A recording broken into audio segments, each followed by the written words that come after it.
مطلوع محشي. نفس الوصفه تقدري ديري بها مطلوع عادي. هاد الوصفه راح تسحقيها في رمضان. ندوزو الوصفه ديالنا اللي نسحقوا 3 كيلو تاع سميد يكون رطب، كيلو تاع فارينه، مغرف كبيره تاع خميره الخبز، مغرف كبيره تاع سكر. نخلط كامل هاد النواشف ونزيدو نص كاس تاع زيت يكون عادي. نخلط ونبسس بيان ونضيف لهنا 2 مغارف كبار تاع حليب غبره، ونلمها لهنا حوالي 2 كيلو تاع حليب يكون دافي، ونديرو الملح. العجينه لازم تكون تتلاصق. هذا هو السر تاع المطلوع ديالنا باش يجينا فارغ. لهنا صديق السميد ديالكم والفارينه. انا هنا شدت لي حوالي 2 كيلو تاع حليب يكون دافي. نخليها تخمر. بعد ما تخمر نكسر الخمور. خرجت لي لهنا واحد 7 خبزات يكونوا متوسطين.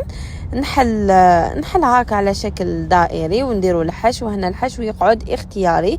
لهنا انا درت فيونداشي قليته مع البصل والملح وفلفل الكحل، ودرت فرomاج بورسيون، ودرت فرomاج غابي. لهنا قلت لكم يقعد اختياري. ونشكلوا المطلوع ديالنا المحشي كيما راكم تشوفوا في لا فيديو. لهنا السر باش يجيكم فارغ، تقبوه بالكيردون وديريكت طيبوه في الطاجين يكون سخون. شوفوا كيفاش راني نديرو. وهذه هي الوصفه تاع اليوم، ان شاء الله تكون عجبتكم. مع السلامه.